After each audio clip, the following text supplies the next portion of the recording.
Everything centred on Vijay.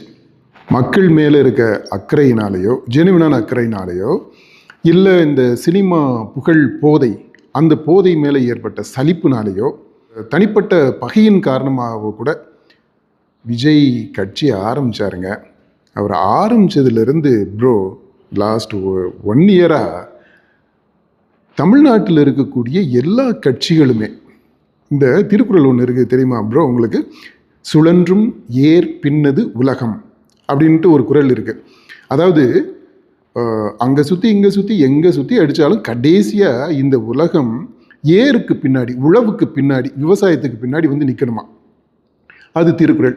அந்த மாதிரி இந்த கட்சிகள் எல்லாம் அங்கே சுற்றி இங்கே சுற்றி என்னென்னமோ பண்ணி பார்க்குறாங்க. பண்ணிட்டு கடைசியாக எல்லாமே எங்கே வந்து நிற்குது அப்படின்னா, இந்த விஜய் என்ன பண்ணுறாரு, என்ன பண்ண போகிறாரு, அவருடைய அரசியல் நகர்வுகள், அவர் உண்மையில் அவர் நகர்றாரோ இல்லையோ, ஆனால் அவர் நகர்றதா நினச்சிக்கிட்டு யூகிச்சு மற்ற கட்சிகள் எல்லாமே அதுக்கு தகுந்தது மாதிரியான அரசியல் திட்டங்களை வகுத்துக்கிட்டு இருக்கிறாங்க. இப்போ பாருங்கள், அவர் இன்னும் கூட அது பயணத்தை ஆரம்பிக்கல, நடைப்பயணம் போகிறத பற்றி பேசிக்கிட்டு தான் இருக்கிறாங்க. அவங்களுடைய செயற்குழு கூட்டத்தில் சொல்லியிருக்கிறாங்க, தீர்மானமாக சொல்லியிருக்கிறாங்க.